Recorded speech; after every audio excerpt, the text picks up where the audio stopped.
Welcome back everyone. So if you need to remove a door panel on a 2013 Mazda 3 hatchback, this is just a video of showing you how to remove the rear driver's side door panel.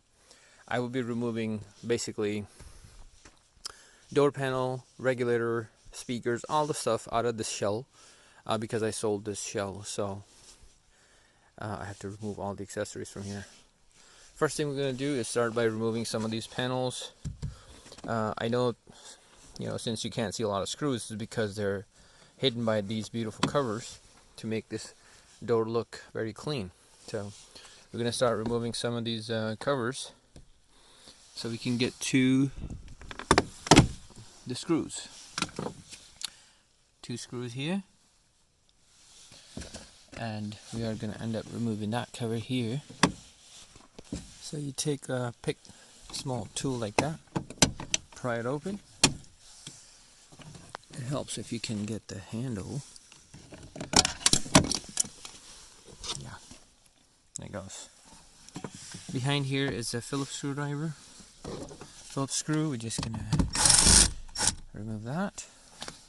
There's a screw down here that's been opened.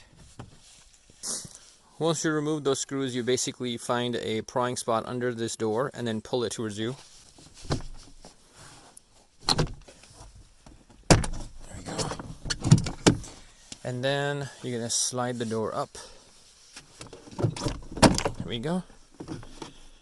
And that's out. Behind the door, you got to be gentle not to break those cables. So for these cables, we'll just unplug them from their mounting sockets. Here we go. So, in other cars, you will see this door switch, the window regulator switch, actually comes out and you can unplug it. On this car, you have to remove the panel to get to it, which is not a big deal. As you can see, they only put in 3 screws down. There we go. Now this will remove your door panel and give you access to behind the door.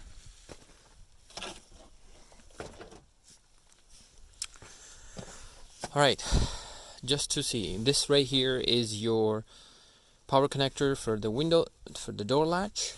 This little section here is holding your window regulator and the window in place. This is basically an access panel, and you can use that to access behind for any work. Right here is your mounted speaker, 4 bolts with 4 screws with a Phillips head, 2 wires for the screws, and this right here is the plugs going into the door, and then out to the frame, to the car.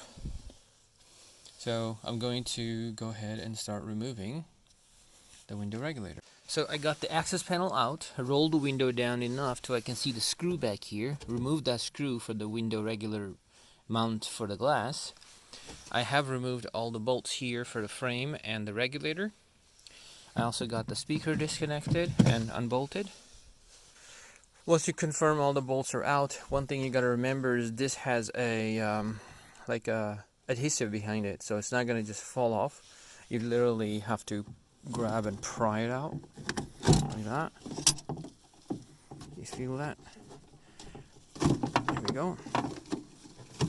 So what happens is once you remove this bolt, window is basically free, and you can drag the glass up and down freely.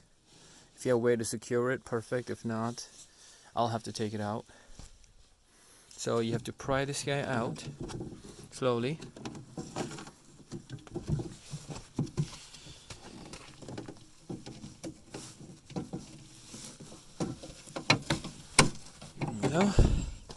You can see this adhesive behind here, so you gotta work on your way around, and once you have it all disconnected, it just slides right out. So here's a back view of the regulator and the little adhesive I was talking about, so you can put that away. Since we have the door shell in front of us, I'm gonna go ahead and start removing our door lock actuator from here, the latch system. I'm gonna start taking the glass out, and I think I already have disconnected the wires from the chassis. You just got a little clip on top, push it down and it slides out. I'll be removing this 10mm, which I don't like to. I'll open these guys and then take the door out.